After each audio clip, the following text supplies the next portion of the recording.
विशाल cicada राक्षस अचानक टीले के नीचे से निकला। फिर अपने शरीर से धूल झाड़कर विशाल काय राक्षस ने मनुष्य का रूप धारण कर लिया। फोन पर बात कर रहा एक आदमी विशाल सिकाड़ा राक्षस के सामने आ जाता है। उसी समय राक्षस ने उस आदमी पर अपनी उंगली से वार किया और फिर उसने उस आदमी का सूट ले लिया। नदी में नहाने के बाद राक्षस जैक में तब्दील हो गया। जब जासूसों को राक्षस द्वारा मारा गया आदमी मिला तो आदमी का शरीर ठंडा और नग्न था। एक छोटी लड़की चिल्लाई क्योंकि वह राक्षस द्वारा खोदे गए एक बड़े गड्ढे में गिर गई थी। जैसे ही उन लोगों ने लड़की को गड्ढे से बाहर निकाला, एक सफेद हड्डी वाला हाथ ऊपर खींचा चला आता है। उन्होंने पीछे मुड़कर देखा तो वहां बहुत समय से पड़ी मृत महिला का शव निकला। हड्डियों के आधार पर जासूस ने अंदाजा लगाया कि शव को मरे हुए कम से कम 20 साल हो गए होंगे। जैक की यार्ड में सिकाड़ा राक्षस होटल में खा पी रहा था। वह मजे से स्टेक खा रहा था। उसने 10 लोगों जितना अकेले ही भोजन खा लिया था। जैक ने वेटर से कहा कि पिछला ऑर्डर बहुत छोटा था, लोग बहुत सुंदर थे, लेकिन उनमें मांस बहुत कम था। वह बहुत सारा मांस वाला कुछ चाहता था। वेटर को समझ नहीं आया कि वह क्या कह रहा है। जासूसों ने किताबों को देखा और निर्धारित किया कि यह एक विशाल सिकाड़ा राक्षस था जो महिला को खा रहा था। यह भिखारी महिला के बाल की गंध सूंघने लगता है। फिर उसने अपना हाथ आगे बढ़ाया। इसने महिला को चौंका दिया।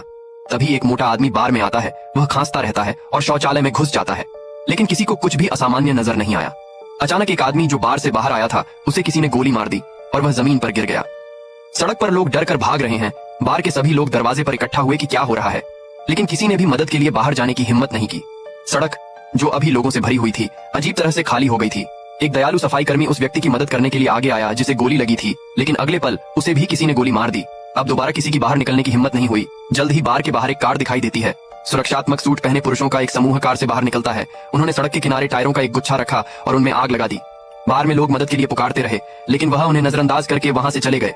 उसी समय मोटा आदमी अचानक शौचालय से बाहर आ गया। उसके कान से खून बह रहा था। उसकी आंखें सफेद थीं। वह भयानक लग रहा था। अगले ही पल वह फर्श पर मृत होकर गिर पड़ा। डेविड ने अपना सेल फोन उठाया और उसे चेक किया।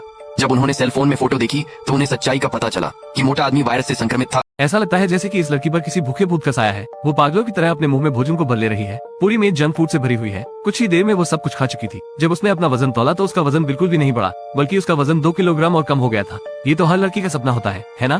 लेकिन लड़की को नहीं पता था कि उसके पीछे एक बड़ा राक्षस है जो उसके शरीर के अंदर की चर्बी को चूस रहा था। इस दिन जिम में दूध वाली चाय पीते हुए वो अपनी दोस्त को कॉल कर इस बारे में शेखी बगाने लगती है कि उसने दिन भर कितना खाया पिया, लेकिन उसका वजन नहीं बढ़ा। ये कितनी आश्चर्यजनक बात है। ये नजारा सैमी ने देख लिया। सैमी जब बच्ची थी तभी से उसके पास जादुई आंखें हैं। वो सभी प्रकार के भूतों और राक्षसों को देख सकती है, लेकिन उसने इस तरह के कीड़े को खाते हुए पहले कभी नहीं देखा है। इसलिए वो उत्सुक थी और उसका पीछा किया तो पाया कि ये कीड़ा लड़की के शरीर में बस गया है, जो हर समय उसकी ऊर्जा को कम कर रहा था। सैमी ने तुरंत जांच शुरू कर दी। तभी उसे एक बड़ी समस्या मिली। कुछ समय पहले एनोरेक्सिया से 2 लोगों की मृत्यु हो गई। वे दोनों इस जिम के ही सदस्य थे। इसकी बहुत संभावना है कि राक्षसी जिम्मेदार था। सैमी ने कुछ दोस्त को इकट्ठा किया। फिर उसने उनसे निर्देशक होने का नाटक करने और लड़की को मॉडलिंग के लिए साइन करने के लिए कहा। सहायक ने लड़की से पूछा कि आप हमेशा इतना अच्छा फिगर कैसे बनाए रखती है, क्या इसका कोई राज है? फिल्म में मुख्य अभिनेत्री की सोच में खुश लड़की ने अपनी बाहें दिखाई। उसने कहा कि खाने के बावजूद भी उसका वजन कभी नहीं बढ़ा। ये सब इस जादुई टैटू के कारण हुआ। ये लड़की धोखे से अपनी दादी की पेंशन हड़प रही है, जिन्होंने उसे 20 साल तक पाला था। उसने अपनी दादी को -30 डिग्री सेल्सियस फ्रिज में रख दिया। उसे डर था कि उसकी दादी वहाँ भूखी मर जाएगी, इसलिए उसने भोजन के विभिन्न उत्पादों को भी वहाँ रख दिया। आखिर कोई अपनी दादी के साथ ऐसा कैसे कर सकता है? बेटी का नाम जेनी है। वह इलाके की एक प्रसिद्ध अमीर लड़की है, लेकिन वो कर्ज में डूबी हुई है क्योंकि वो अब कुछ नहीं करती है। इसलिए उसे अपनी 99 वर्षीय दादी, जो सुंदर और दयालु है, उन्हें उसकी मदद करने के लिए कहना पड़ा। लेकिन जैसे ही वो कमरे में गई,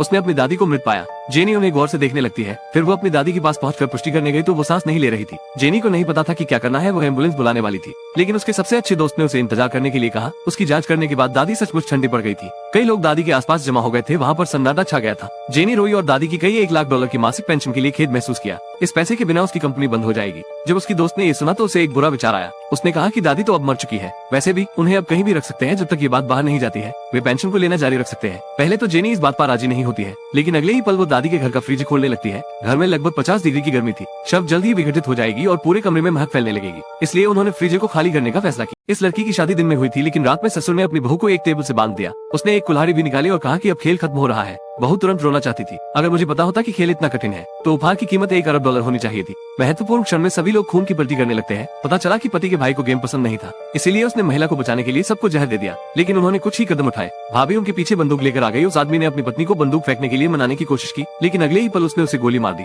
अपने पति के बड़े भाई की हत्या होते देख जेनी का गुस्सा पूरी तरह फूट पड़ा। उसने आगे बढ़कर अपनी भाभी की बंदूक पकड़ ली, लेकिन जब उसने गोली चलाई तो उसमें कोई गोली नहीं थी। जब उसका पति आया तो उसने देखा कि जेनी उसके परिवार को मार रही है। उसे विश्वास ही नहीं हो रहा था कि वह ऐसा कर रही है, इसलिए उसने उसे पकड़वा दिया। परिवार ने एक रहस्यमय रस्म के लिए उसे एक मेज से बांध दिया, लेकिन ठीक समय पर परिवार को एहसास हुआ कि रात जा चुकी थी। शिकार करने वाला खेल खत्म हो चुका था और ऐसा लग रहा था कि वे सूरज से डर रहे थे। जेनी की प्रतिक्रिया देने से पहले अगले ही पल परिवार विस्फोट होने लगता है। वास्तव में परिवार की संपत्ति शैतान के साथ सौदा थी। परिवार में नए इंसान को आने के बाद उन्हें एक खेल पूरा करना होता है। असफलता का परिणाम पूरे परिवार की मृत्यु है। कहानी के अंत में जेनी ने महल को जला दिया। मुझे लगता है कि जिंदगी की मौत के बाद इस तरह का एहसास सिर्फ वही जानती है।